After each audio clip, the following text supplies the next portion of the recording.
They did at some point, about 20 years ago at some point, they tried rightly into Amsterdam, Northwest Airlines. Oh, picked up some wind, huh? Yeah.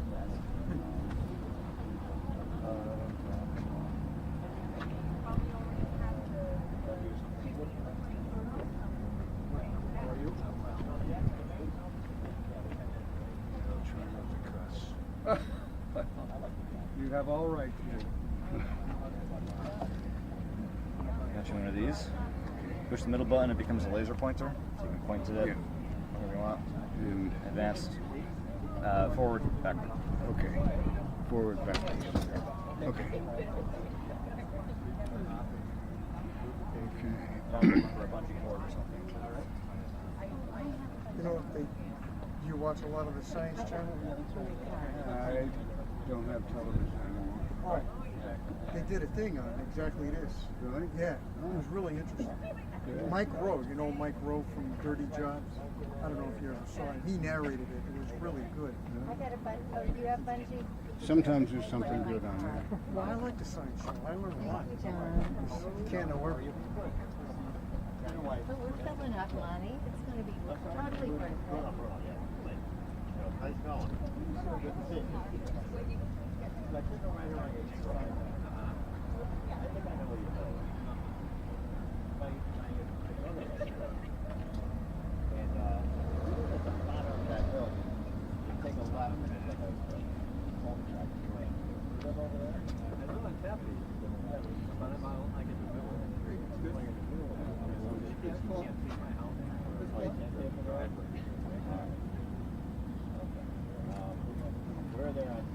Wind defense. Thank you. Should be live on YouTube. Double check that.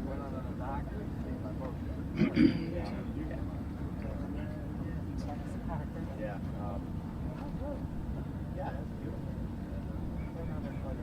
Okay. Yep. All right. We're good. Okay. Start anytime? Really wants to do an inspection for you or something. And it won't close all the way because it'll push the cables. All right. Well, good evening, folks. Welcome to the McCarthy Observatory and our second Saturday Stars presentation for June. I've got a longer than usual program tonight. If you get tired of listening, don't worry about it. But I'll give the presentation, and then afterwards we'll have time for questions and answers if you would like. So I'm Monty Robson, and we're going to talk about planetary defense. So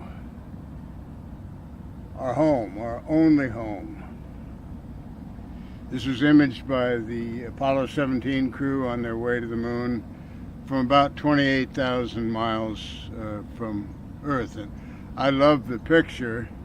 It shows where we evolved in Africa, and it shows up top, the very top of the globe there, where civilization began in Mesopotamia. So it's a wonderful picture. Planetary defense that I'm going to talk about tonight is about defending the Earth from impacts from comets or asteroids. But there's a lot of other defense that the Earth needs, mainly defense from our own species, wars and climate disruption, and there's a lot of things that we've got to do other than protect the Earth from impact. So I'll cover the important topic of defending our home planet. I'll give a little history of how we learned of this threat from impact, and we'll talk about the current state of the planetary defense internationally, and also about the McCarthy Observatory's continuing contribution to it. So this observatory was designed and built by volunteers and dedicated in the year 2000. By March of 2001, we had earned our observatory code number 932 from the Minor Planet Center for very accurate observations of a potentially hazardous asteroid named Geographus. Since then, we've been earning worldwide recognition for the accuracy of our near-Earth asteroid observations. In 2005, we incorporated as a not-for-profit scientific and educational corporation and entered into a unique agreement with the Board of Education and the town of New Milford. We've made and submitted to the Minor Planet Center 2,774 observations of asteroids, most of which were near-Earth asteroids. 932 has been published in over 170 minor planet electronic circulars for confirming or helping to confirm newly discovered near-Earth asteroids. And in that doing, we've discovered 4 main belt asteroids from here. So June 30th, coming up, is the International Asteroid Day every year. And that was done by proclamation or a vote in the General Assembly of the United Nations. And the reason for June 30th, that is when the Tunguska event happened in Siberia. On June 30th, 1908. And that's in the new style calendar. Russia didn't change over until 2017 or so, I believe, to the Gregorian calendar. Anyway, that's the aerial survey picture of the epicenter of the Tunguska impact. And that was taken in 1938 by Leonid Kulik. This happened in 1908, but with all the turmoil in Russia, the Russian Revolution and World War I, they didn't send out a scientific expedition to the area until 1921, and Kulik was in charge of that, and he couldn't get to where the epicenter was. He tried very hard, but it was such a remote area, he couldn't make it, so he tried again, and in 1927 he did get there and took pictures and looked for evidence of what had happened.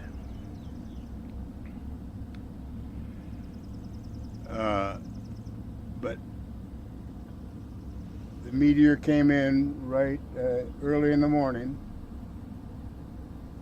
The asteroid, I should say. And when it's visible going through the atmosphere, it's called a meteor. And it exploded. It came in at a relatively shallow angle of about 30 degrees. And the pressure on the front part of it was intense, and the pressure on the back part of it was nearly a vacuum, so it shattered. It came apart in what they call an airburst. That airburst released, they think, between 10 and 20 megatons of TNT equivalent. You know, as big as some of the biggest hydrogen bombs that we have.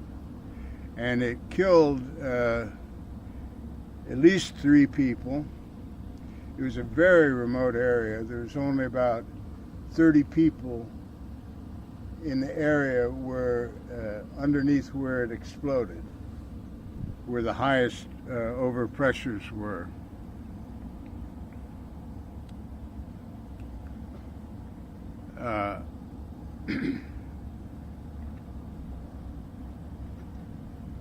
The reference I'm using for that was from Peter Jeniskins and Olga Popova. They're both PhD asteroid scientists.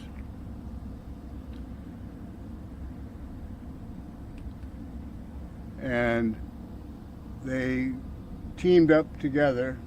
I've met both of them. And analyzed this and also the most recent airburst incident, and that was in 2013 on February 15th, 2013, also in Russia, in Siberia, but just on the eastern edge of the Ural Mountains. They call that Chelyabinsk. So they analyzed both Tunguska and Chelyabinsk, and figured out that the airburst is, even from small meteors,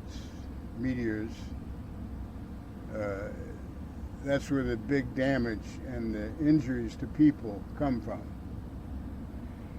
So the one in 2013, you can see on the internet, just Google Russian meteor or Russian meteorite, and it'll take you right to it, and there's all sorts of videos on it, and it really was quite something.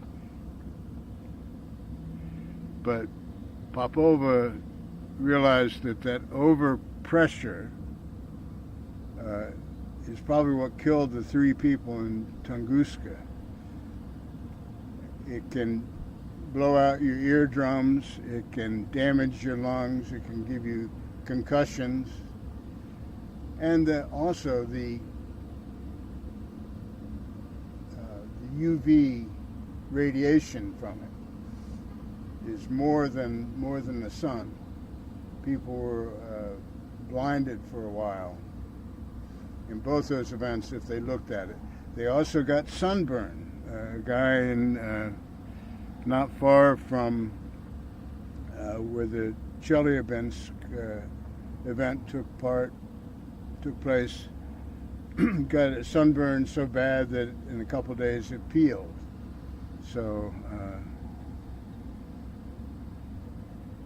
also there was quite a bit of damage, and the reason for this is the kinetic energy. And the formula for kinetic energy is half times the mass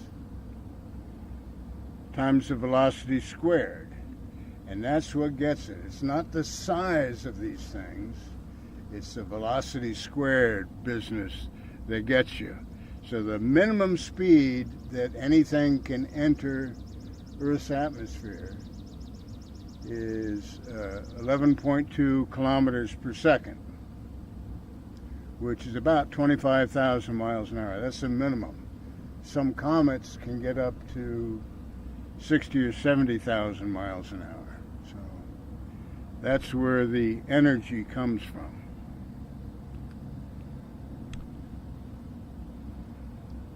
So with the Chelyabinsk event, over 1,600 people were injured, mostly from flying shattered glass.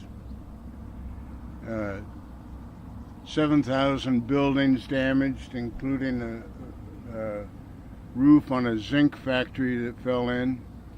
And they think that it was about 500 kilotons of energy released in that event.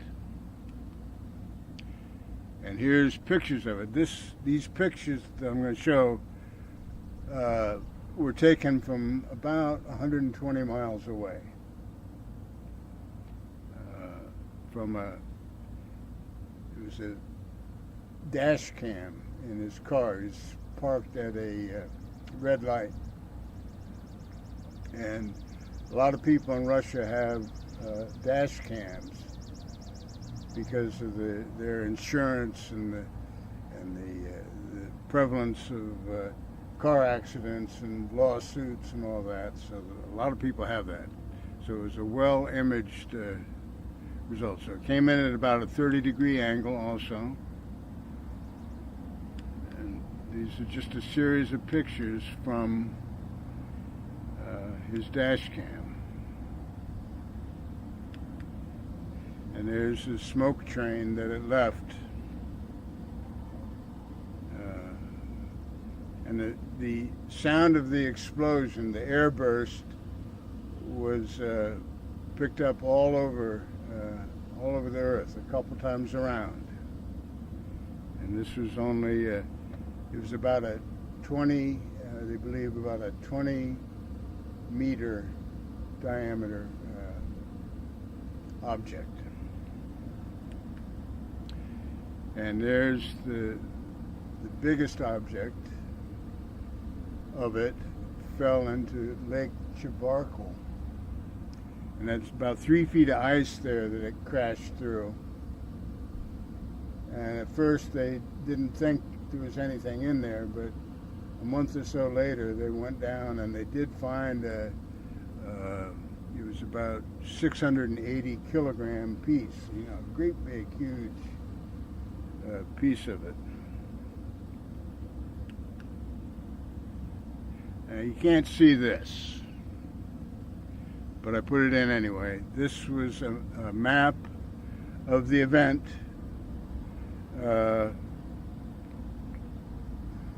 Maybe you can on this picture. So this was the path of it. Here's Lake Chabarkal up here. Here is where a whole bunch of meteorites from the first explosion where they fell. The city of Chelyabinsk is up here, and that's a city of over 1 million. So that's where all where most of the injuries from the flying glass happened. But it was quite something.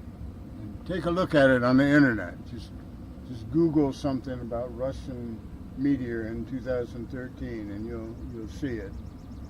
And a lot of people didn't know what was coming after that. So the meteor is moving at a good speed, like I said, over. This one came in at about 12.5 kilometers per second. So it's moving right along, and people, this was right at sunrise. So a lot of people saw a big bright flash out their windows, and some of them grabbed their cameras, but they didn't know what was coming. After this burst in the air, detonated really, the shock wave from that travels at the speed of sound. So it takes a couple minutes for that shock wave to hit. And you'll see people that are filming the smoke trail. Where is it? Yeah. They're filming that, looking up and say, wow, that's kind of neat. What was it? And then the shock wave hits, and they drop their cameras or they get knocked over. It's really interesting. Take a look on the internet for that. Anyway, a friend of mine, Carl Wimmer, a physicist from Germany, made that map. He's quite a guy. He helped me with some work I did on a meteorite that fell 20 miles from here. So he helped me out a lot with that. And just as an aside, he found the main fragment of a meteorite that fell in the early 2000s, called Neuschwanstein. And I'm sure you've all seen a picture of the Neuschwanstein Castle, a beautiful castle on the mountaintop in Bavaria. And he found that one piece, and then a legal battle started, but he won the battle, and he owns it now.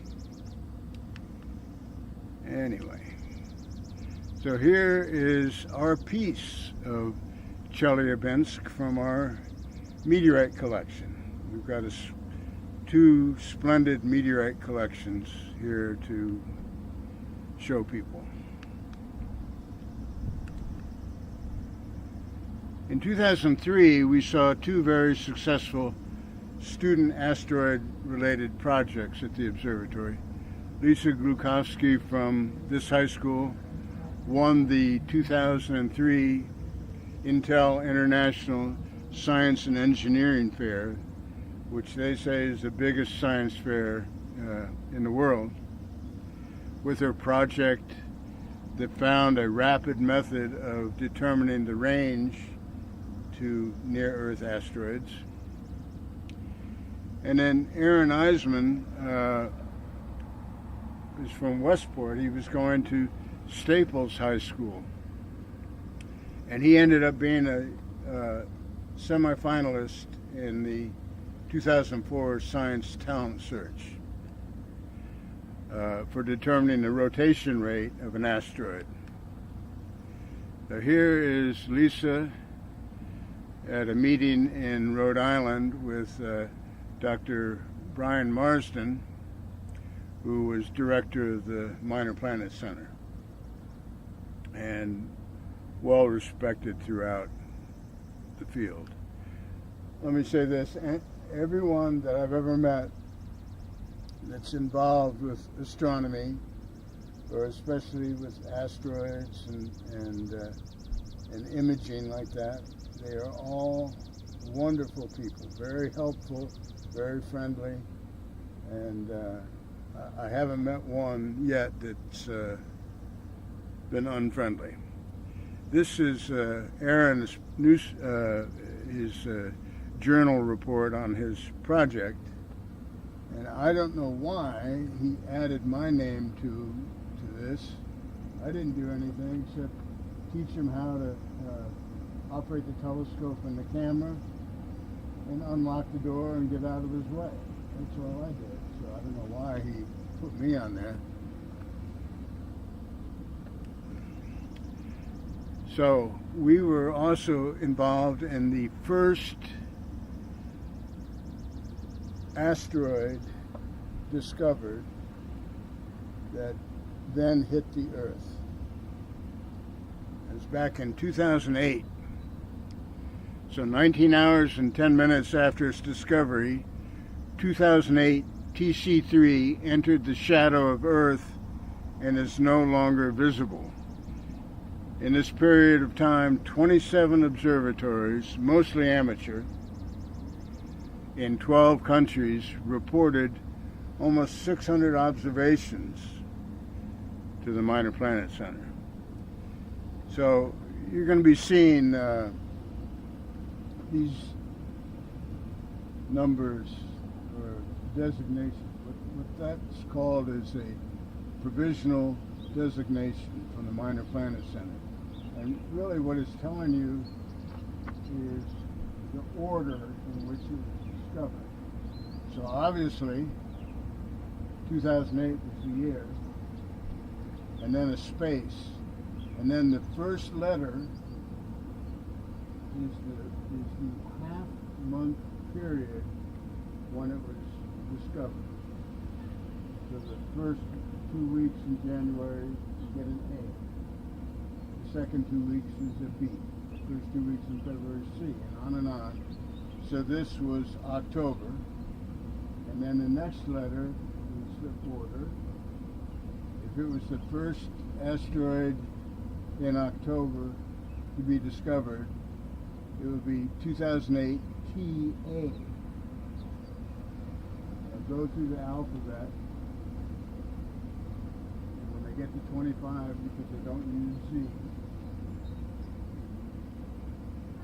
they'll start again with A and then add a 1 there. So this is like the 77th or 78th asteroid discovered in the first 2 weeks of October 2008.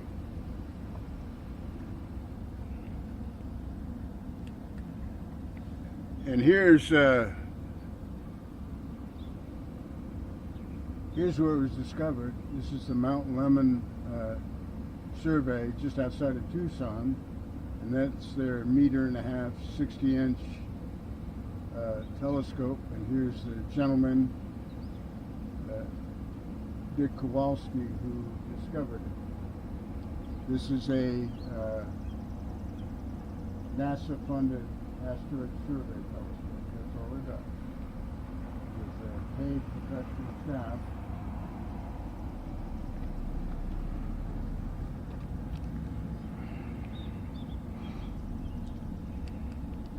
This is their discovery images.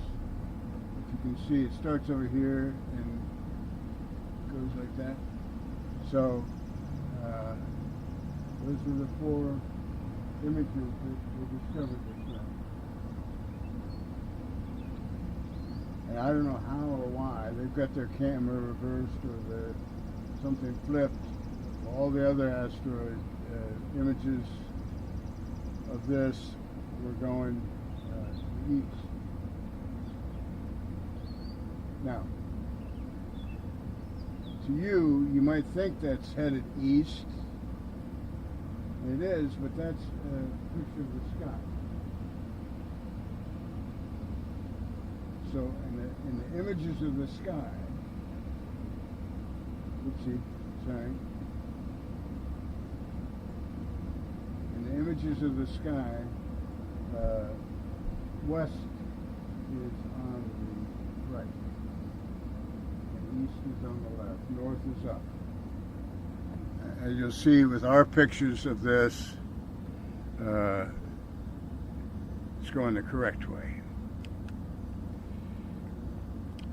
This is from Andre Milani, who unfortunately is no longer with us. He posted this on the Minor Planet mailing list just after it was discovered.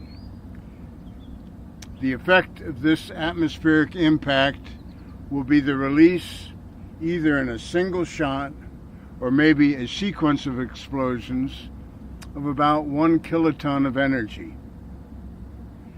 This means that little damage on the ground is expected. This means that the damage on the ground is expected to be 0.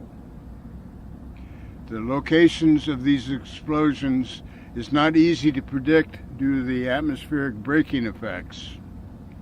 The only concern is that they might be interpreted as something else. That is, man-made explosions. Thus, in this case, the earlier the public worldwide is aware that this is a natural phenomena which involves no risk, the better. I remember there was one that exploded off the between some of the islands of Malaysia and in India. with a big couple kiloton airburst. And there was speculation that, gee whiz, if that had happened an hour or so later, the Earth would have rotated, so it would have been right over India. And India and Pakistan are still not real friendly with each other. But if that had happened over there, that could have been misinterpreted, you know, and the whole world goes up. So this is a sequence arranged by our friend Peter Birtwistle from Great Shefford Observatory in West Berkshire, England. These are our images of our final image set of,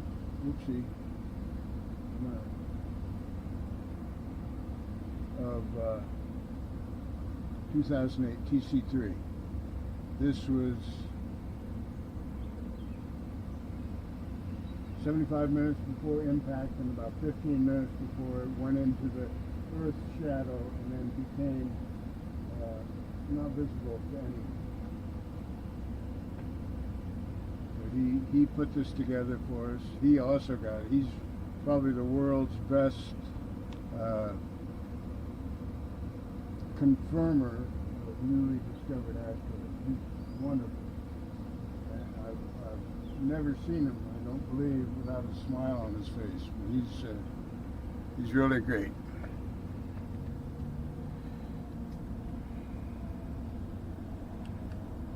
And I don't know if you can see this, but now this is a little bit old. This was taken a month or two after the event. And these are all the observations, the 589 observations of it. And if you notice here, here's 932, that's our observation, and it was used. And here's 473, that's a month ago in Italy. And they put on the Minor Planet mailing list that night something about damn trees. They'd gone behind the tree and they couldn't see it anymore. But the difference between these two observations is 25 seconds. So we were almost the last ones to see it. But look, their observation was not very accurate at the time, and so it was not accepted by the Minor Planet Center, whereas ours was a very good observation, and it was accepted. But the geometry or geography of these observations is, for us, it was moving more than twice as fast as it was for them.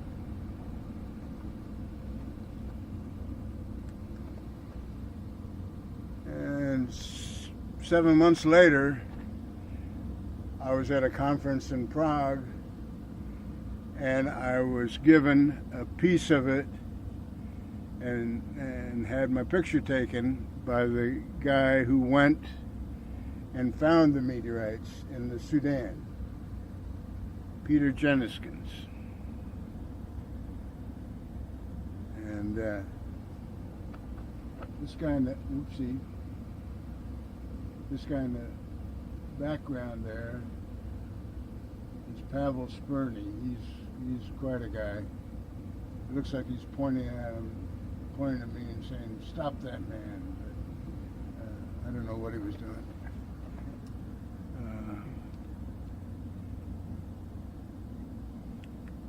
Anyway, here's Jeniskins in the Sudan about to pick up that meteorite.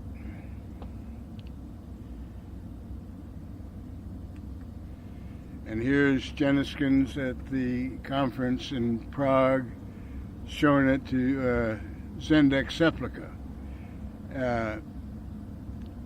And the conference was to celebrate Seplica. I'm not pronouncing that correctly.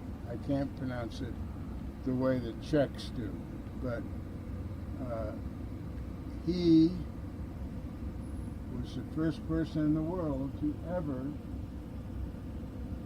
calculate the orbit of an asteroid that hit the Earth from a double station all-sky camera. You got images from two spread out cameras. I guess I'm going the wrong way.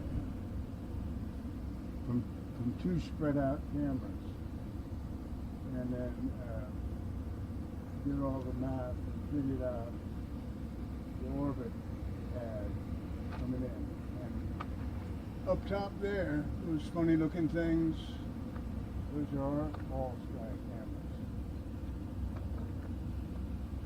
So they are continuously taking pictures of the sky, the whole sky at once.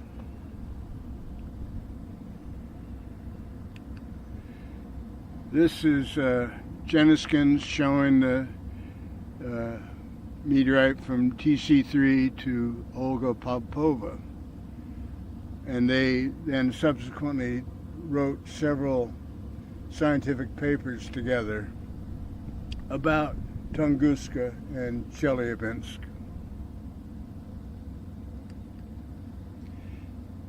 This is interesting. So, there's a website that several of us use frequently, daily sometimes, called spaceweather.com. And it's produced by a guy that we met at a conference out in Tucson. 4 of us traveled from here to go out to this conference on imaging and observing the sun. And Tony Phillips, the guy that runs the spaceweather.com from NASA, he was there, we met him. But anyway, the day after Chelyabinsk, the day after TC3 fell on Space Weather, there was an article about these guys. The guy on the right there, his name is Jacob Kuiper. He's part of the Dutch Meteor Society. He's also a meteorologist with the Royal Dutch Meteorological Institute. And one of the things he does is to brief Air France and KLM on the weather around the world that day or night. So he checked into work one night, checked on the weather, called the KLM dispatch and told them what it was going to be like and where they should not fly and where they'd be okay. Anyway, then he checked his email and he saw several things about an impact going to happen. So they very quickly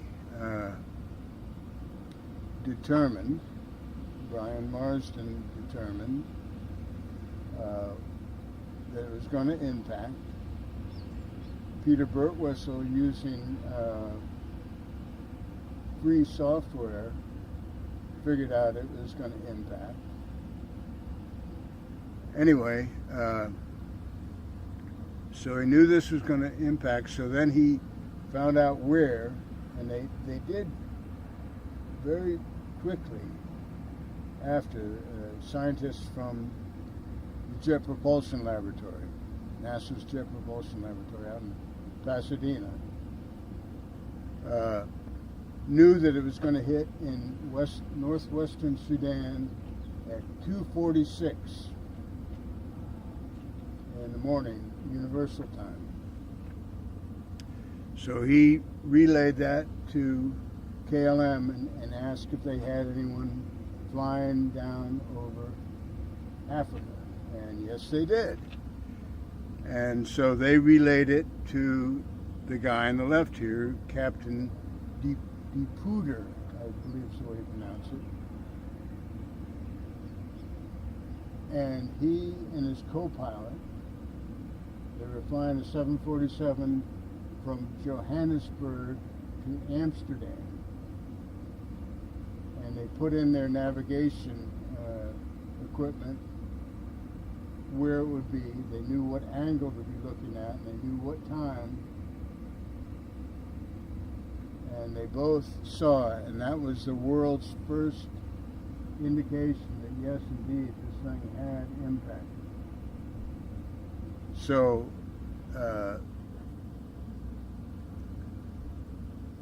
Jacob Kuiper interviewed him and got all the information. And if you want to see it, you can go to that Great Shefford Observatory that Peter Birtwistle has. Just type in Great Shefford Observatory, and in his What's New page, if you scroll down to the 2008 section, you get the full briefing on this. But when I went to Prague to that conference where I held that meteor that we were the last ones, meteorite, we were the last ones to see. Our friend over here, Bill Cloutier, was issued a NASA press pass to go down to Cape Kennedy to report on the launch of the space shuttle that was the last servicing mission for the Hubble Space Telescope. And who does he bump into? Jacob Kuiper. So there he is at the in May of 2009, posing for Bill Cloutier. This is a picture taken by a funny guy, Rainer Stoss, that I also met at a conference in Vienna. It doesn't look like much, but this is the trail, starting here, of 2008 PC3, taken remotely from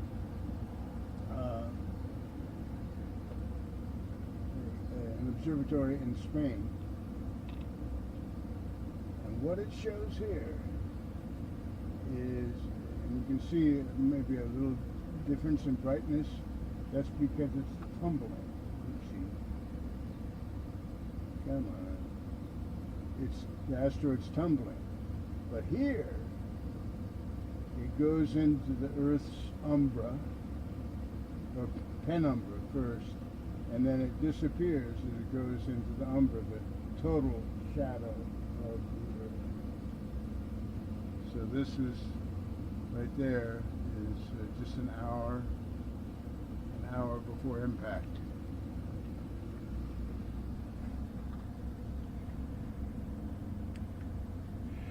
And here's our piece of the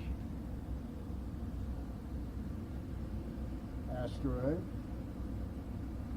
that was found in Sudan, and it's now named, as they name asteroids. They name asteroids nearest to the nearest town, or if it's in an isolated area, the nearest geological feature. So, Almahata Sitta is Arabic for Station 6. This was next to, or in the vicinity of, British Railway station that was put in the late 1800s, called Station 6. That's the name of the meteorite. Now, if you ever see something like this, well, you won't see something like this here. But this lady doesn't look, she looks pretty concerned. Their car looks concerned also, but I wish I could credit this, but I picked that up on the mailing list, and I don't remember who put it on there, but it's pretty cute. But you won't see that happen because, you know, we're talking about planetary defense. We're on the case, and this is unlikely to happen. We'll be hit again, of course. Get hit. Over 100 tons of material lands on Earth every day. Most of it is the size of dust or grains of sand. But bigger stuff happens regularly. So that 2008 PC-3 in October 7th, 2008 it landed. That was the first one ever discovered that hit the Earth. Now it's up to 13 that have been discovered before they hit. But they're mostly little ones. So.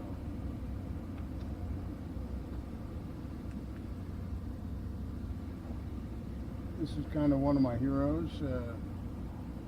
David Rittenhouse was familiar with Philadelphia. They have Rittenhouse Square down there. It's named after him. He was a wonderful instrument maker. He was an astronomer.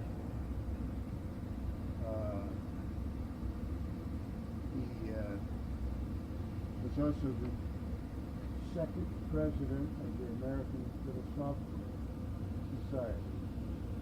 He succeeded Benjamin Franklin, and he was succeeded by Thomas Jefferson. But he made some of the earliest speculations about impacts. This is the Transactions of the American Philosophical Society, volume, I think that's volume 2. And a guy named John Page writes Rittenhouse a letter. He started out about another subject, but then got to this meteor and asked if Rittenhouse had seen it. And look what he does here, these drawings. This is the first time he saw it, and this is a minute or so later, the smoke trail of it. So he wrote that all down, and they published it in the Transactions of the American Philosophical Society. Here's the smoke trail of PC-3 over Sudan, just at dawn. But compare that to the figures drawn in, in 1780 or so. They're very similar, aren't they?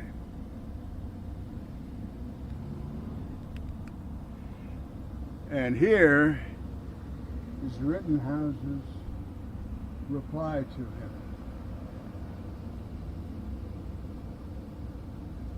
It certainly, this was 1780. Their S's look like F's to us.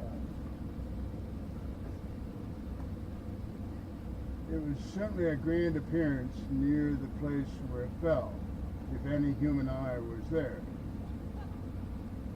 May not these shooting stars be bodies altogether foreign to the Earth and its atmosphere, accidentally meeting with it as they are swiftly traveling the great void of space? Isaac Newton and other Enlightenment scientists said there was nothing out there. There's nothing between the planets. But here Rittenhouse is saying, hey, it might be a foreign body. And he was right. But another thing, the reason this page is in here, look how elegantly they talk, they communicate. The guy wrote him a letter, he replied, but he says, I am, dear sir, your affectionate friend and very humble servant. Look at that. Look at the manners they had back then. We've come a long way, I think in the wrong direction. Anyway, this is the first publication on meteors in the United States. This is written by Thomas Clapp, who was the first president of Yale College. And he had died, but all his papers are still in a trunk at Yale.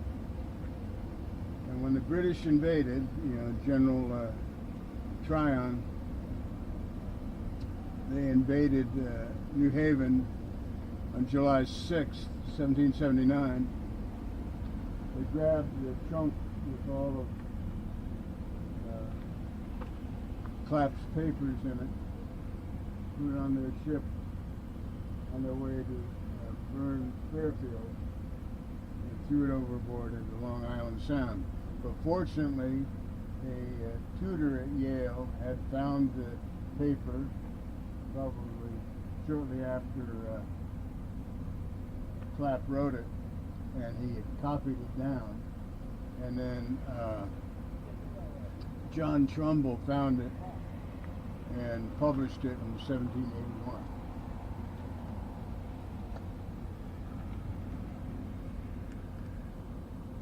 This is Ernst Florenz Friedrich Chladni, a German lawyer, because that's what his father wanted him to be, but when his father passed away, he became a scientist immediately.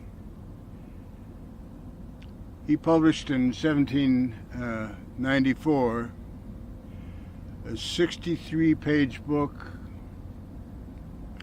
that people refer to as Eisenmassen, which means, well, we'll translate it in just a second. It said that stones fall from the sky, that fireballs, the meteors, were stones entering the atmosphere, and that fireballs had a cosmic origin. So the translation of this is, on the origin of the iron masses found by Pallas and others similar to it, and on some natural phenomenon. So Peter Pallas was a German explorer who explored parts of Siberia, and he found this good size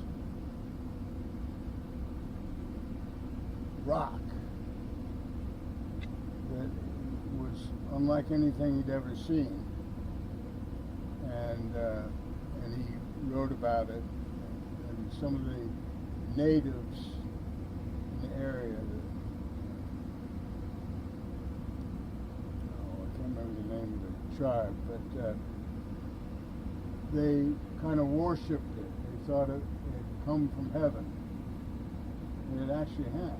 It was what they call a palisade after Pallas. It was iron, mostly nickel and iron, but interspaced with peridot, which is a gem-like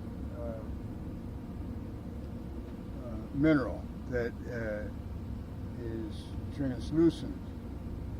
And some of the meteorites that they have, that they cut a thin section out of, they're unbelievable. You can hold them up to sunlight or to a light, and you'll see the nickel and iron makes stainless steel, so that's a really shiny thing. And then through the pieces of the peridot, you can see the green or yellowish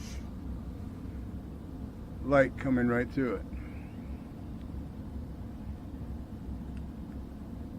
So science finally accepted that stones could fall from the sky during the first decade of the 19th century. So Chladni in 1794 publishes his book. That same year in Siena, Italy, which was a college town back then, there was a big fall of meteorites. Also in Walled Cottage in England, there was a fall in the daytime. It landed in a field. And we have a piece of that here too in our meteorite collection. And then 1802, Howard in England published a chemical analysis of the meteorites. Back then, chemical analysis meant wet chemistry. You'd grind things up and you'd add different solutions to it and see what color it changed or see what it smelled like or tasted like.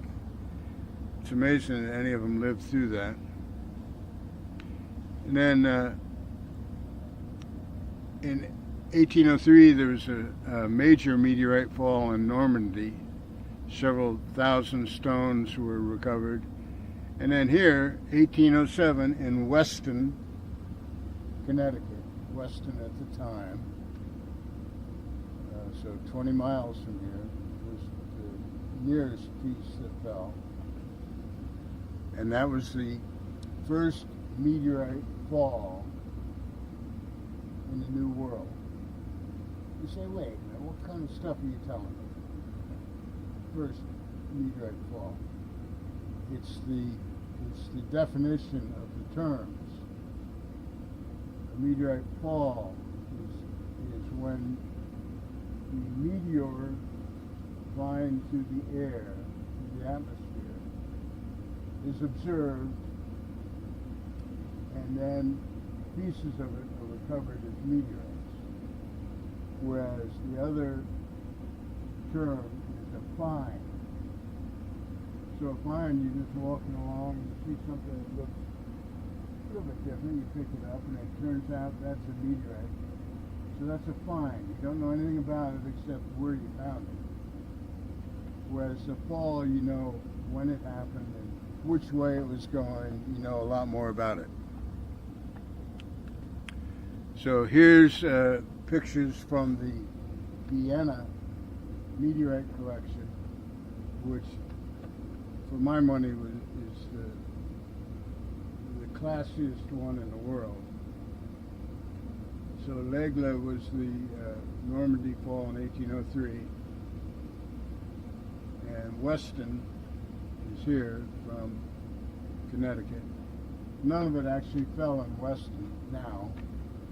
It fell mostly in Easton and Trumbull, and one in Monroe, one piece of Monroe that was recovered anyway. Right? So here's an article from Christmas Eve on 1807 from the Bridgeport Advertiser, and it says, at New Milford, more than 20 miles from the point of explosion, the shaking of the houses was more severe than nearer the place of its discharge. This thing came down from the northwest, and by the time it was over New Milford at about 30 kilometers in altitude, it exploded. And it was so much that it shook the houses in New Milford. And here's the guy, one of the guys that investigated it on the site. That's Benjamin Silliman. Drawn, that's oil on a wood panel done by John Trumbull. So Trumbull was the son of the governor of Connecticut during the Revolution. And he's also the one that had painted all 4 of the paintings that are hung in the Capitol.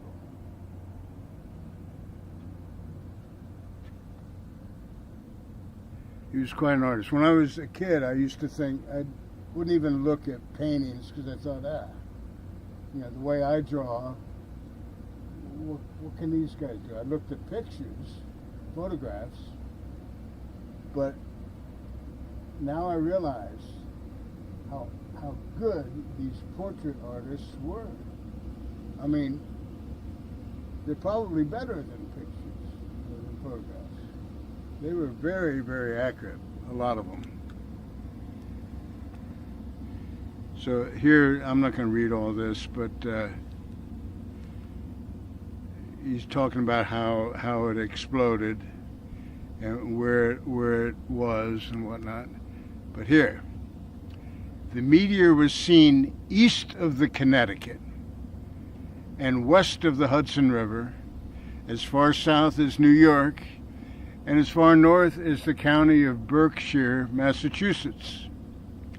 And the explosion was heard, and a tremulous motion of the earth perceived between 40 and 50 miles north of Weston and in other directions. Okay, so I think this thing was about a meter in diameter. Not very big. But that's the power that this thing had, because it came in at probably 16 kilometers per second. And that kinetic energy, when it disrupts these things, makes quite a bang. And here's our piece of it in our collections. And the research I've done, I can tell you where that thing has been as far back as 2 years after it landed. So this was the first piece that the British Museum ever had of Weston. And why they broke it up and sold it, I'll never know. But anyway, concurrently with those events and Chladni's paper on it, Chladni's book, a new class of objects is discovered, the asteroids. January 1st, Ceres by Piazza in Palermo, Sicily. Pallas, discovered by Olbers from Bremen, Germany. Juno by Harding from Lilienthal, and Vesta again from Olbers.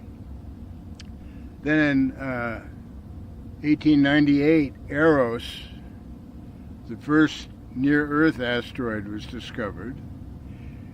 In 1932, Apollo, the first Earth-crossing asteroid, was discovered.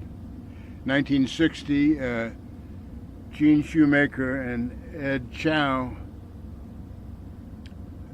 show that Arizona, the crater in Arizona, was produced by an impact.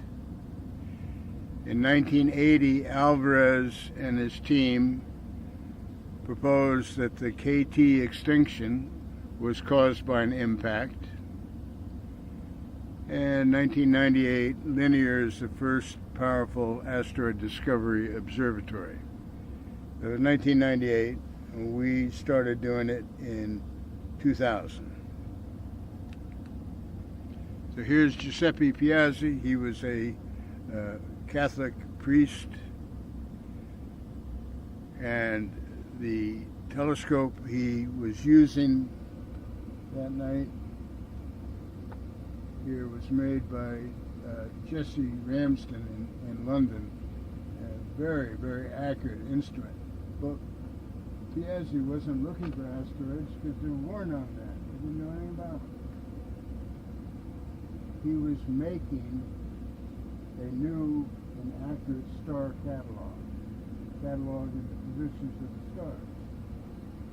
And he found one thing, he made notes and whatnot. A couple of days later, the thing had moved, whatever it was. Stars move, but not in a time scale that we'll notice. So that caught his attention. A couple nights later, it moved some more. So he kept observing it, and then he let the world know that he's found something. He didn't know if it was a comet or what it was. All he knew was it was something that looked like a star that was moving. And here's Olbers, who was quite a guy. He was a physician, had his office in his home in Bremen, and every now and again, if someone was there at night, he'd stop assisting the patient and run upstairs and make some observations and then come back down. But he was quite a guy. So although the falling of stones from the sky was accepted, the debate on where they came from raged on for almost another 100 years. Some thought they were from Earth's volcanoes, some thought from the moon, some thought they were that they would come together in the upper atmosphere and that it would come together enough until it was too heavy and then it would fall to Earth. And this is a picture that I colorized from Dr. Seplica's, one of his papers. And what I want to say about this is it's really kind of a neat thing. So meteoroid or asteroids are out for cosmic ages. Out there for a long time. They're thought to be remnants from the formation of the solar system. So they're all about 4.5 billion years old. But when they're going to impact Earth, they come in and they get preheated, and then the beginning point of the meteor is when the ablation starts. So I've seen more often than not, even scientists say that it's friction that causes the meteors to heat up and glow and boil stuff away from their surface. It's not friction at all. It's compression. They're going so fast, the air in front of them, the air in front of them can't get out of the way in time. So it compresses that air so fast that it heats them up to thousands of degrees. And it continues as a meteor for just seconds. 10 seconds. Quite a meteor. But when it gets down to a low enough speed, usually around 3 kilometers per second, then the ablation stops. You can't see the meteor anymore. And then it falls, and actually it stops. The atmosphere will stop it dead along its trajectory. And then it'll free fall to Earth. So, little stones probably hit 70 or 80 miles an hour. A bigger stone might get up to 100 or 200 miles an hour by the time it's hitting the ground. But bigger ones than that, they don't even, the atmosphere don't even slow them down. But it's compression makes them visible. So when you're flying in a jetliner, we have a pilot over here somewhere, you can tell you about the ram rides. On a commercial jetliner that flies about 0.8 speed of sound, the compression on the surfaces that are exposed to the air, they're heated up about 50 degrees Fahrenheit, 30 Celsius. Ram rides, huh? Anyway, here's one of my heroes, Gene Shoemaker.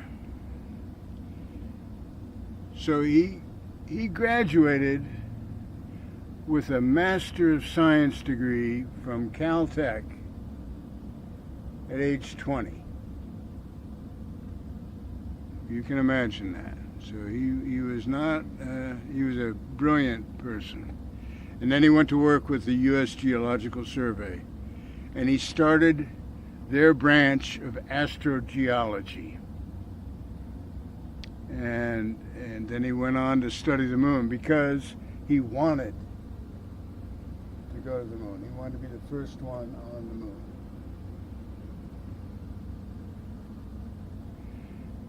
So he saw that impact cratering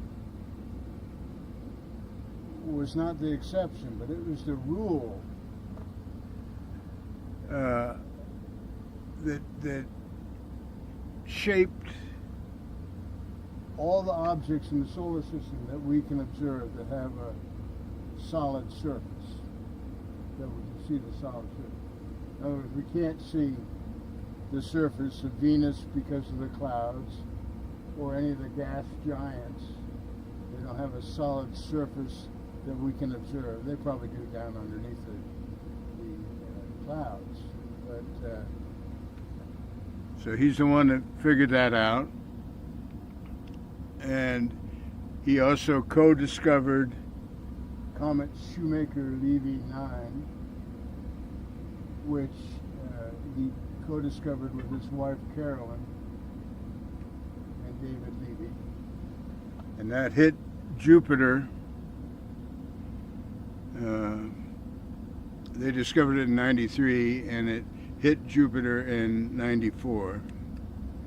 So here,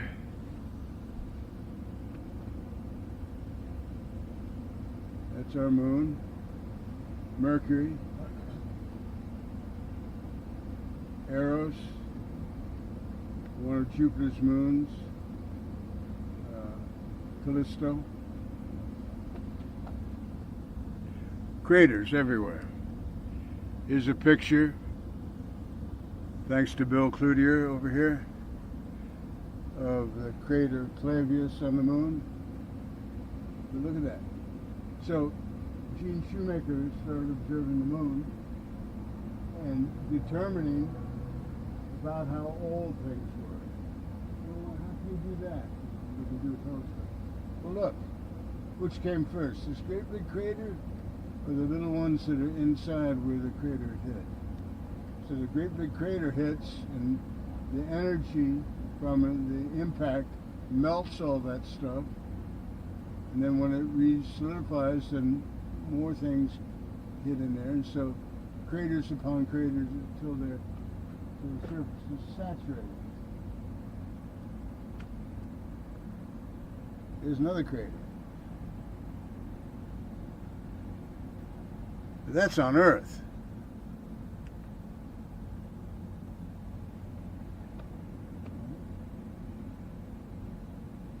So this is a crater in Arizona that even when I was a kid, it's a long time ago, by the way, was called Meteor Crater, but they hadn't proved it yet. And it's got the classic bowl-shaped crater with a raised rim. So Shoemaker and the others proved that the crater just west of Winslow, Arizona, south of Flagstaff, called Meteor Crater, was in fact caused by an impact.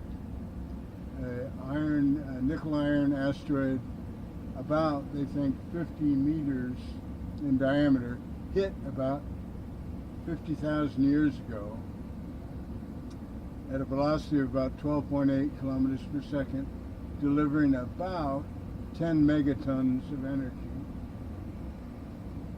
and producing shocked quartz called coesite from the sandstone around there.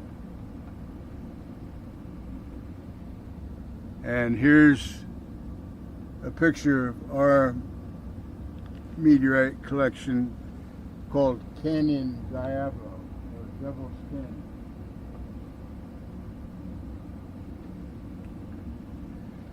So this was his paper in 1960, I believe it was.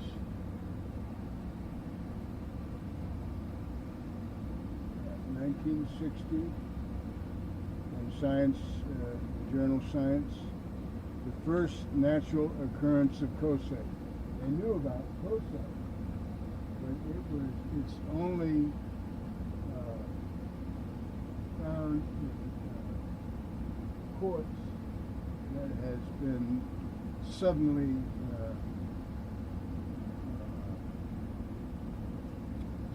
compressed with quite some energy. So the only things that can produce coesite on Earth are the energy from an impact or from a nuclear bomb test.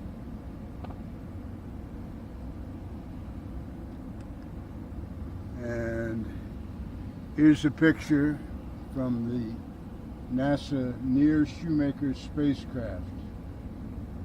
So NEAR was an acronym for Near Earth Asteroid Rendezvous.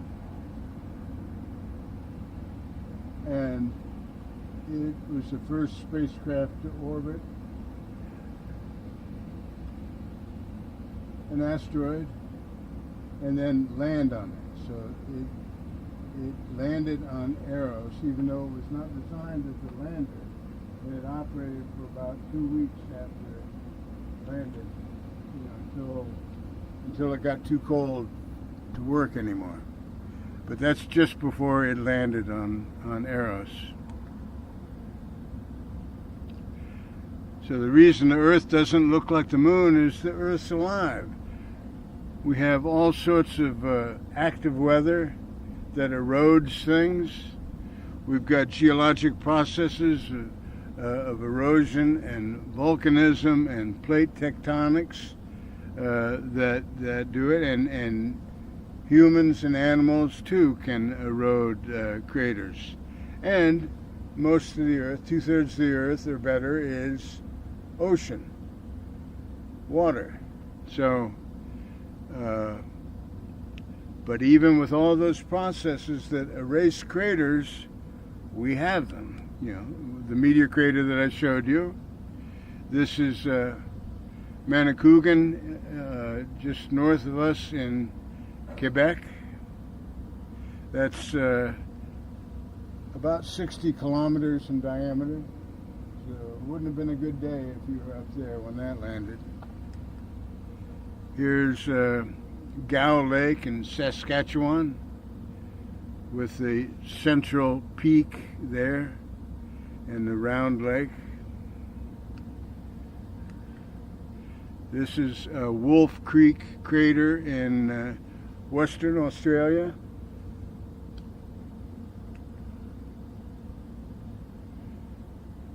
This is Lewis on the left and Walter on the right, Alvarez. Lewis was a Nobel Prize winning physicist, and he also flew as a pilot private flat. I met a guy who helped out with this observatory, who was a postdoc for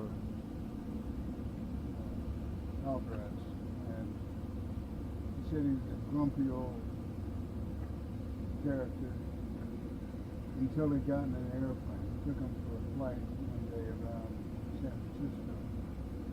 He said when he got in the airplane, he said he was the nicest guy you ever want to meet. Anyway, well, what they are doing here, oh come on, they're looking at this layer right here in the sandstone that used to be on the ocean floor in Gubbio, Italy, and it was uplifted. Well, Walter here found this. He was looking at it.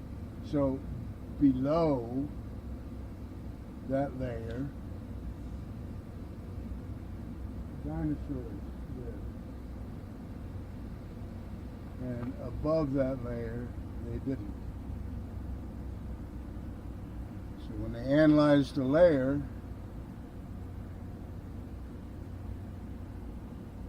they found that it was full of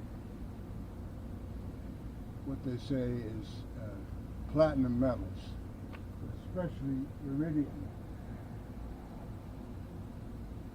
Iridium is quite something. Very rare on the surface of the earth because it loves iron. When the earth was molten, it combined with iron and sunk to the core of the earth. It's the second heaviest element that there is. I don't remember the name of the other one. I had it in my mind, but I forgot it.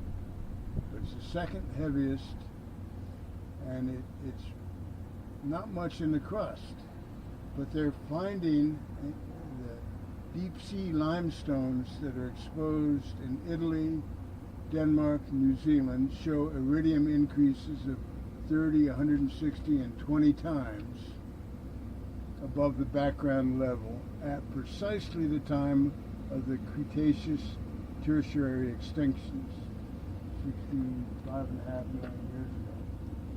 So they convinced me of it. That it was an impact, a big impact. They say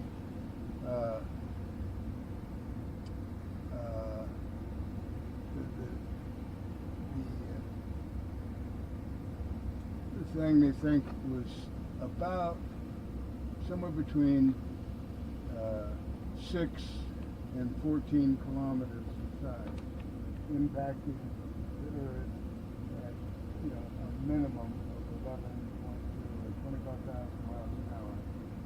It did some damage. It put so much dust into the stratosphere that it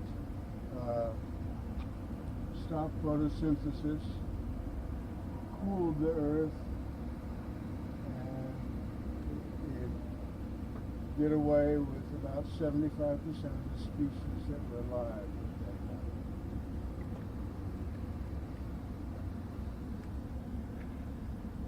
And then people can say, well, that's baloney. The volcanoes did something. Well,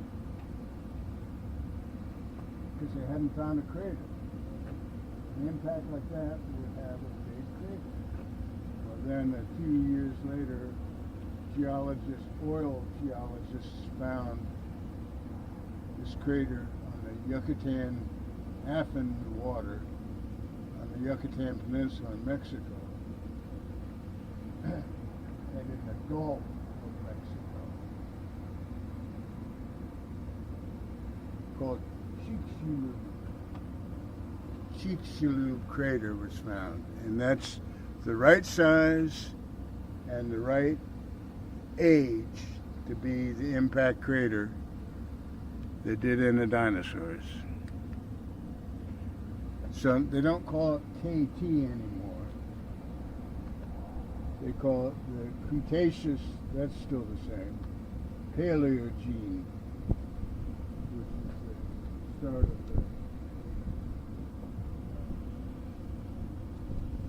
the era that we're in now.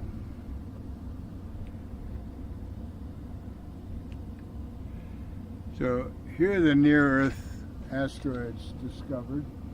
The definition of near-Earth is that it comes within 1.3 astronomical units of the Earth, of the Sun. So anything that comes that close to the Sun is, can be within 28 million miles of Earth. So an astronomical unit is the average distance between the Sun and the Earth. So look at this. So they didn't know many. 1990 didn't know many. Just before 2000, when linear started in 1998, look at this. An exponential curve in the near-Earth asteroids that have been discovered. So, the blue is all of them. This color here is the ones that are 140 meters or so in diameter, and then these are the big ones. And you notice that curve's not going up. I'll tell you why. Because the Congress passed a law mandating that NASA do whatever they can to find all the big ones. They wanted over 90% of the big, they said over kilometer size asteroids found by, I don't remember when they said, 1995 or, I don't remember the date that they ordered. But they did it. They know over 90% of them. There's only about, they think, 5 or so left that they haven't found. So altogether, they found about 38,500. Most of them are small. 11,300 that are bigger than 140 meters. And those are the ones we have to worry about. But Congress passed another law that I'll show you in a minute, mandating that we find 90% of those also. Unfortunately, that figure is only about 40% of them found so far. So we've still got work to do here. But with these big surveys, they're finding all over. PHA is a potentially hazardous asteroid. That means basically that it can come pretty close to us, and it's pretty big. Usually about 500 feet in diameter. It comes within 5 million miles. That's roughly what that means. Now this, I don't know if I should use or not, but this is an old one. This is from 2009, looks like. This is a map that the Minor Planet Center puts out daily. Every single dot on there is a position of an asteroid, a known asteroid. No, you look at that and you say, oh my goodness, we're dead. We're done for. Not so, not so. This is three-dimensional, and they put it on a two-dimensional thing. That's one reason. Two, for that dot there to be big enough for you to see, they have to exaggerate its size. So it's not nearly as bad as it looks like, but nonetheless, we've got to be vigilant. So the red means near-Earth asteroids. Some of them are out here. We say, well, wait a minute, that's not near the Earth. This is the orbit of Jupiter, by the way. Here's the Sun, Mercury, Venus, Earth, and Mars. So most of them are green, and they're fairly safely tucked between the orbit of Mars and Jupiter. But all of them are in elliptical orbits, so I mean, that red one there can come in like this and out again. So, but that's updated daily. Here's the hazards by the numbers. So, I'm not going to spend much time on it, but I do want to let you know what it says. So this is divided up into sizes of things and how often they hit. So they say 10 meters, usually about one per decade.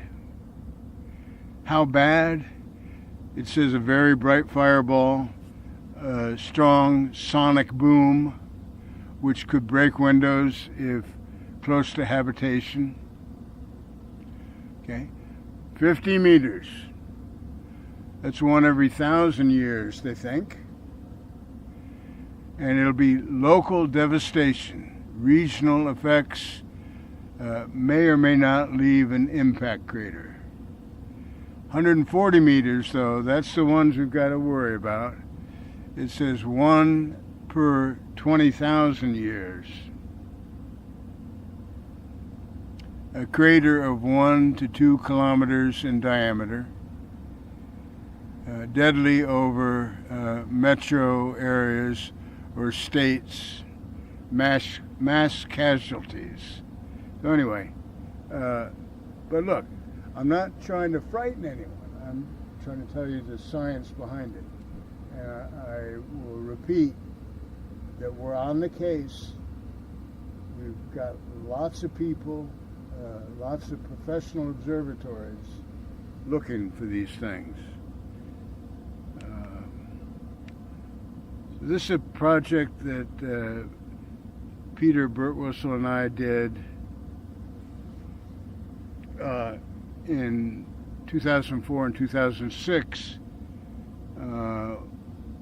We made simultaneous observations from here and from England of particular asteroids.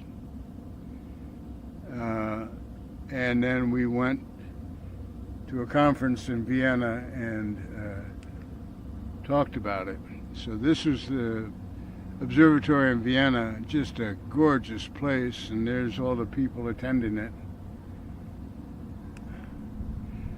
But here it shows you the difference. This is parallax. You know, if you looked at something on that screen, covered one eye, either the other way, or open one eye, close the other.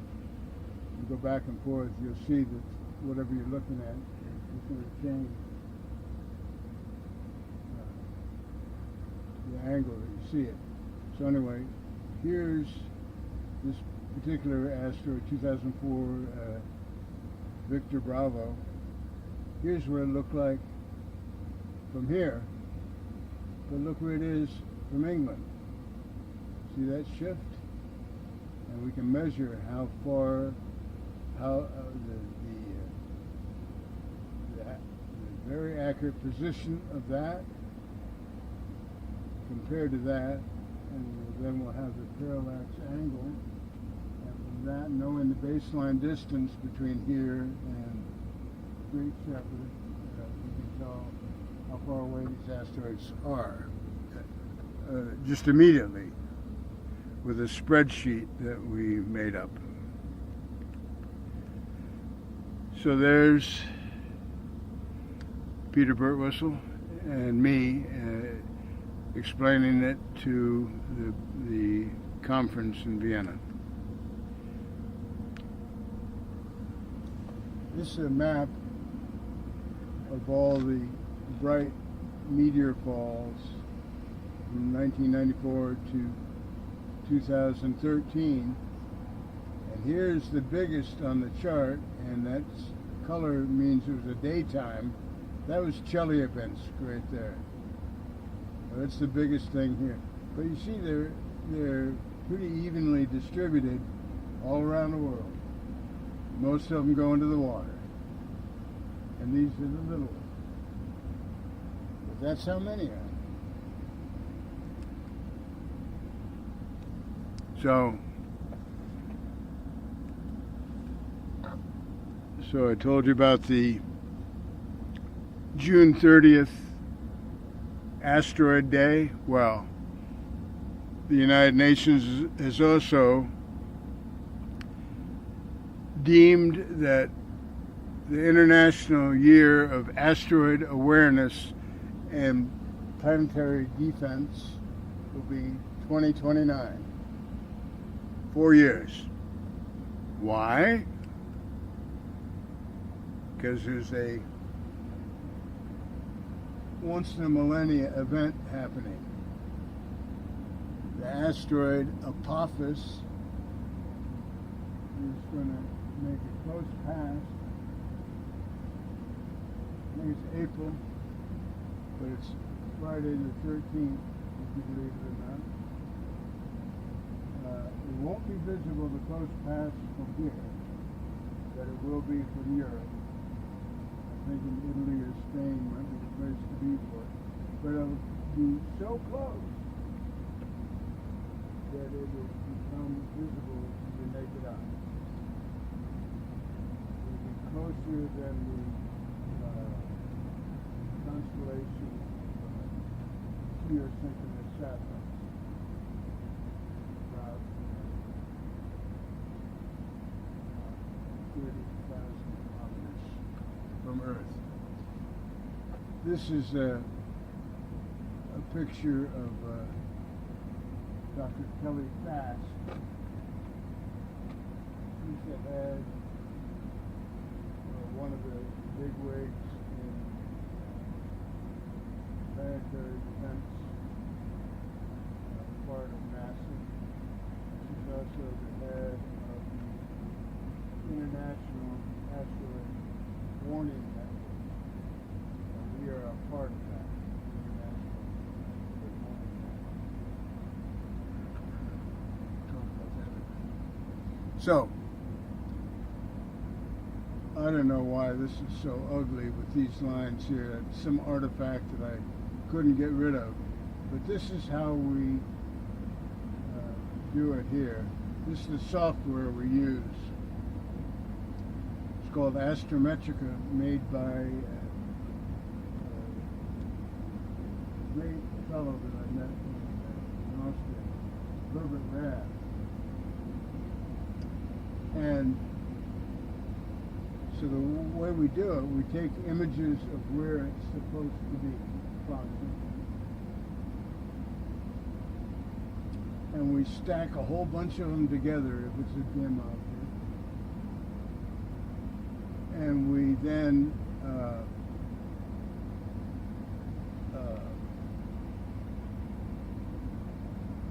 figure the asteroid's motion, the motion it's supposed to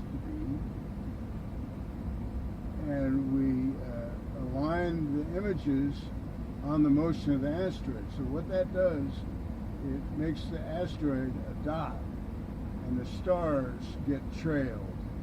So all these things that are oblong, those are stars because the asteroid's going that way. And so, excuse me.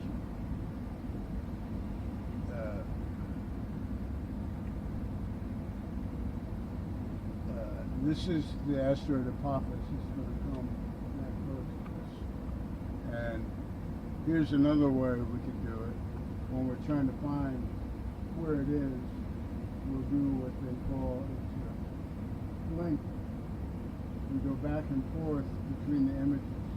So I'll do it, and I believe, I think it's that one. No, it's this one right here, I think, is the asteroid.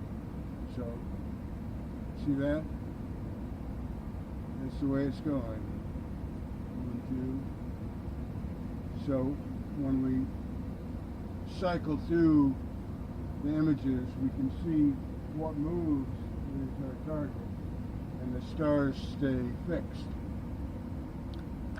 But that's Apophis also.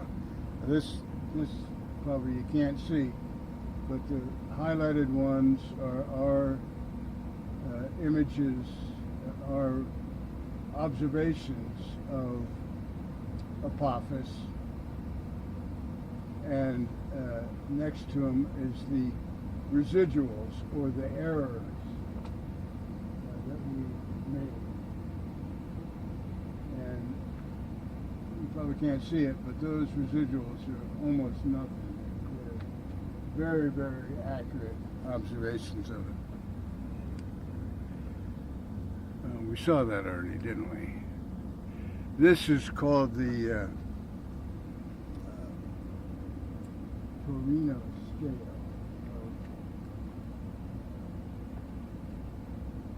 The potential for impact. And so if it's a 0, it means it's not gonna impact. If it's green, then it says it merits observation. It merits taking a look at it. And the yellow is a little bit higher level of concern. But the highest I've ever seen is level 4, and it only stayed there for a couple of days. See, most of this, when something is newly discovered, they don't know exactly where it's going to end up. They don't have enough information for the orbit to completely rule out the impact. But as time goes on, they get more observations from different observatories. Almost always, just a few days, that goes to a 0 chance of impact.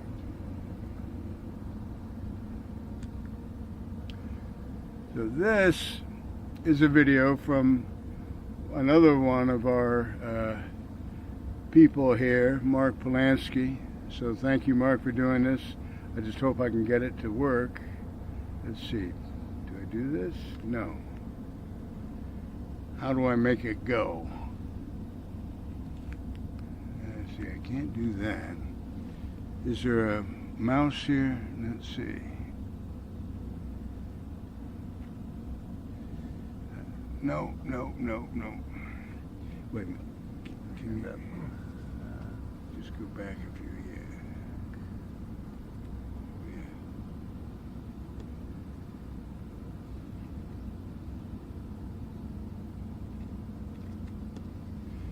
Down here somewhere.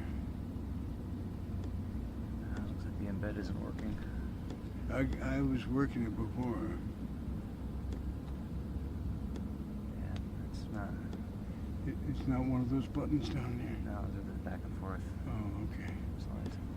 Sometimes I clicked right in there and it would work. Yeah. Oh, well.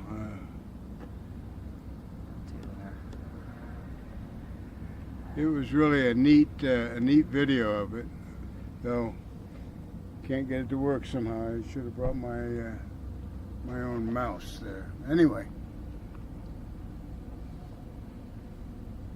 this shows you that this little, almost at sea level observatory produces good stuff. This is the for the month that just ended on June 11th, 3 days ago. These are the rankings for that month of the follow-up observations of asteroids. And what it means is you get more points the better your observations help to refine the actual orbit of the asteroid. So if you look, this last month we were 23rd in the world for the value of our observations of near-Earth asteroids. And most of the rest of these are big professional observatories on top of mountains that are funded by the government, the various governments, and they run whenever it's dark, except when it's really a full moon. A lot of them take a couple days off then. But I mean, here's on Mount Lemmon near Tucson. There's another one on Mount Lemmon near Tucson. The Pan Stars 1 and 2 are both on top of Haleakala, which is a volcano crater on Maui. That's in Australia. But all of these are great big telescopes, high in mountains, government funded. And this little observatory right here can be on the same list as them. So we're pretty proud of that. And here's what some meteors look like from our all-sky cameras up there. So it tells just when they happen. We can tell the trajectory from comparing the stars to the meteor and know where it's going from. Here's another one. Here's Orion. Here's Taurus the Bull.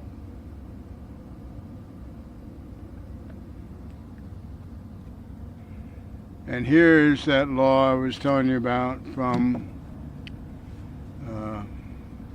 the Congress to find all the asteroids that are 140. It says the administrators shall plan, develop, and implement a near-Earth object survey program to detect, track, catalog, and characterize the physical characteristics of near-Earth asteroids equal to or greater than 140 meters in diameter. Okay, so that's Public Law 109/55 from December 30th of 2005. So we found about 40% of them. So we've got work to do to save the Earth here. And this is some of the other, I mean, it's a big deal. This is from the White House, their National Preparedness and Strategy and Action for Near-Earth Objects. Here's a picture of our telescope with our imaging camera on it. Here's Rainer Stoss. He's the guy that took that picture of TC3 flying into the shadow of the Earth. Here's NASA's plan for planetary defense. Here's Dr. Heidi Hammel at a press conference the night that the comet Shoemaker-Levy 9 impacted Jupiter. She's showing Carolyn Shoemaker, David Levy, and Eugene Shoemaker just off the screen. She's showing them the first picture of the impact on Jupiter taken from the Hubble Space Telescope. And here's what it did. There's a big debate on what it was going to do to Jupiter. A lot of people thought nothing. Well, it did more than nothing. One of them, the biggest impact, was 20 fragments because the comet had been torn apart by Jupiter's gravity. The biggest impact, the G fragment, they say hit with a force of 6 million megatons of energy. So even Jupiter felt it. And here's a picture of Jupiter in the ultraviolet and the impacts on it. This appears the shadow of a moon, Io. And here are the impacts down here. Here's the G fragment, probably a few days after it hit.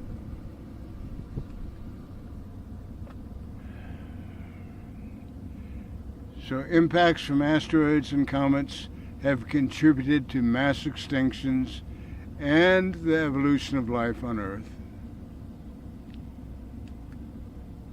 And this is the United Nations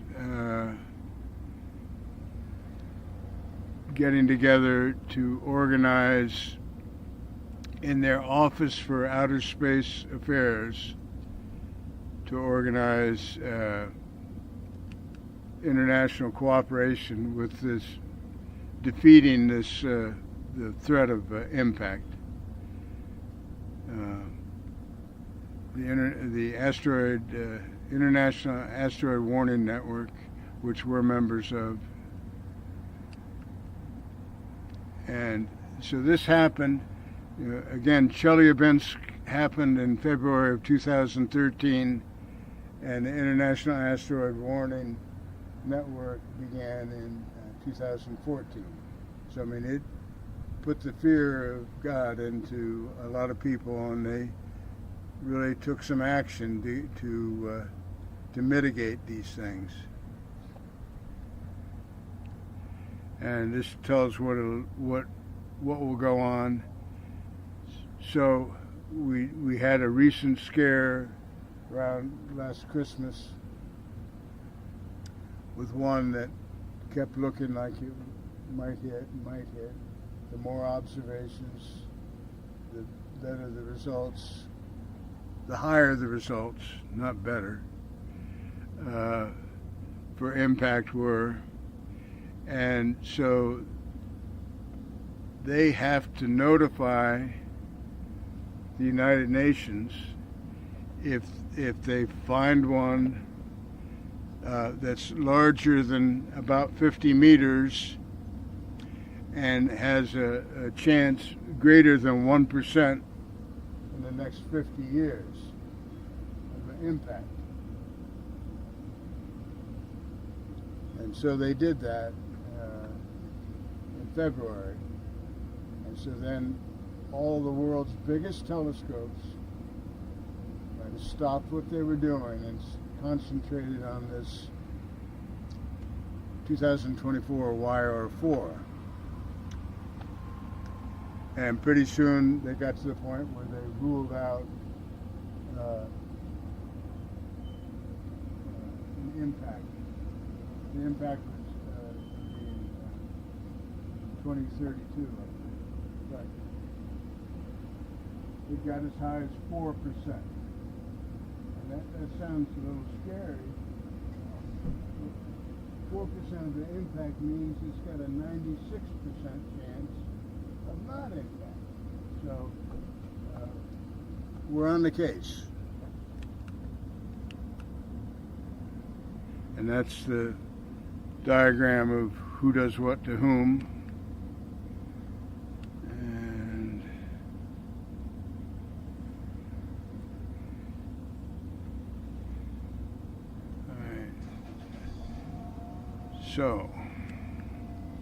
so that's all I have. I'm sorry it took so long, but I hope I gave you some idea of what we do here and what the international community is doing.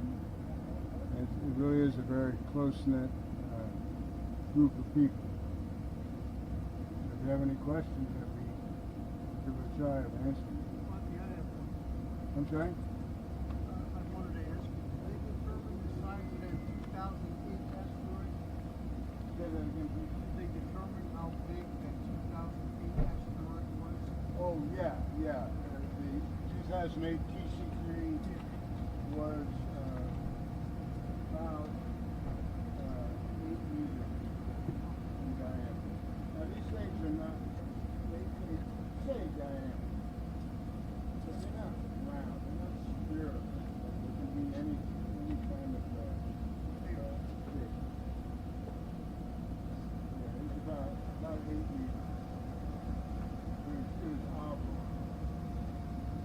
tell that from rotation.